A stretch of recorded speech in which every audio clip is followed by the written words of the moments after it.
Are you working in Canada and you're wondering how much money actually comes into your pocket after a long work day? If so, then this is the video for you. Hi, my name is Razan, and welcome to The Last Stop. Before we start, I would highly encourage you to watch these two videos. The first one is about the cost of living in Canada, a monthly breakdown, and the second is the 20 most in-demand professions in Canada right now. I will put the link in the description below, so be sure to check them out as they will most certainly help you in the long run. Okay, let's get into it. In Canada, when you get paid, you will receive a pay stub. Now, your employer will either give you a paper format pay stub or your employer will email it to you, so you will receive it in a digital copy. Now, your pay stub is going to have two different amounts. The first is the gross pay. So the gross pay is basically the money that you have earned either in a week or a month or bi-weekly. It really depends on how your employer chooses to pay you. For example, I get paid weekly. So on my pay stub, I see how much I have made in total that week as my gross pay. My husband, for example, gets paid bi-weekly. The second number that you're going to see is what is called a net pay. Now, the net pay is basically the money that you take home. That is the money that goes into your pocket. Now, your next question is going to ask, what do you mean? What is the difference? The difference is basically, gross pay is money before tax deductions and the net pay is after. So that is your take-home money. So your next question is going to be, Razan, what are tax deductions and how much gets taken out of my paycheck? Well, let's break it down. There are 4 different tax deductions that get taken out of your paycheck, and your employer has no choice, unfortunately, except to take those deductions out of your paycheck. The first 3 are federal, which means they apply to all of Canada. The first one is Canada Pension Plan, which is short for CPP. The second is Employment Insurance, which is short for EI. And the third is the federal income tax. The fourth one is Provincial, which means it only applies to Ontario, and it is called Provincial and Territorial Income Tax.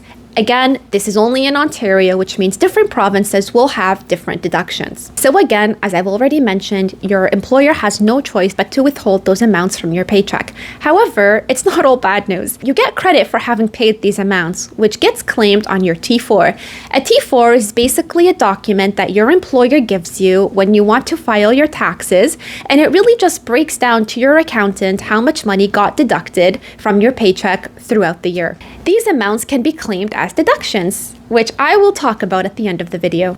Now let's talk money and how much of it actually gets deducted from your paycheck. But before I start, please be sure to subscribe to this channel as it is the best way to support it. Alright, federal tax deductions. As you can see on the screen, if you make an income between $1 to $53,359, the amount of tax that gets deducted from your paycheck is 15%.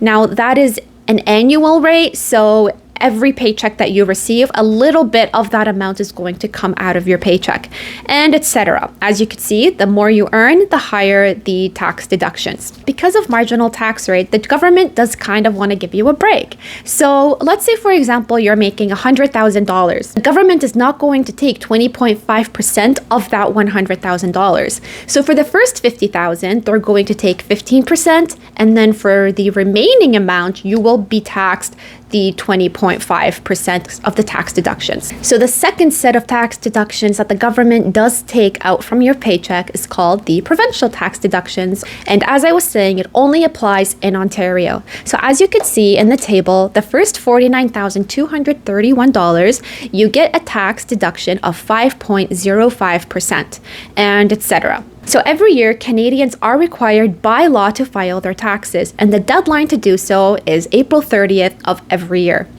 When you file your taxes, the government basically takes another look at your paycheck and how much money you're making. So if they see that you're making more money than the average Canadian, they're going to say, oh my gosh, well, you're making a lot more money and you're not really putting it to use, so we're going to require you to pay us an additional tax on that money. However, if you are in the lower tax bracket, the government basically takes a look at your income and says, okay, you are a low-income family, so they end up giving you a portion of that money back to you so that you can use it towards yourself and your family. Also, this is just to say that the government looks at your family as a whole. So if you and your spouse are both working, you're making $30,000, your spouse is making $100,000, they don't reimburse the person that is making the $30,000. They will look at your family as a whole, as this is your household income.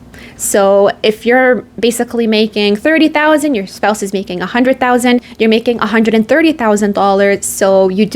So you will end up paying a higher tax when you do file your taxes. So some of the bills that you can claim when you file your taxes, and these are really, really important to claim because that kind of shows the government that you're putting your money to good use and they don't end up charging you that much taxes. So they will require, like, for example, a lesser amount than if your money is just sitting there in the bank, not really doing anything.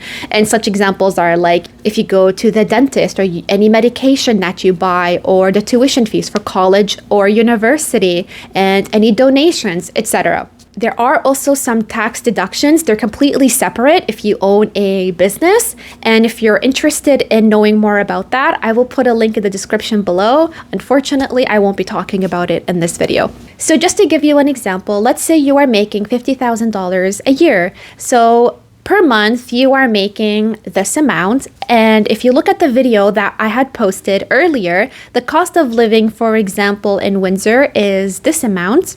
And that way you could see if that's enough money for you. Now, of course, this is the salary, for example, based off of one person. And that is why it's just kind of the thing in Canada where it's almost impossible to only have one of the spouses working. Inflation is unfortunately a thing that is happening in Canada at the moment. So both spouses in general need to be working, especially if you're both making somewhere around the low income tax bracket. Again, this is in general. There are cheaper options out there. It really just depends on where you choose to live. Again, if you're living in a big city or a small city, and if you're both working, and it depends on where you're working and where you choose to live, and if the apartment, for example, you choose to rent is fully renovated, or if it's not, everything plays a role. So take all of that into perspective and make your decision based off of that. And that is everything for today. I hope you enjoyed today's video. If you do have any comments, please be sure to leave them in the description below. And please subscribe to our channel, as it is the best way to support this channel. Thank you and see you next time.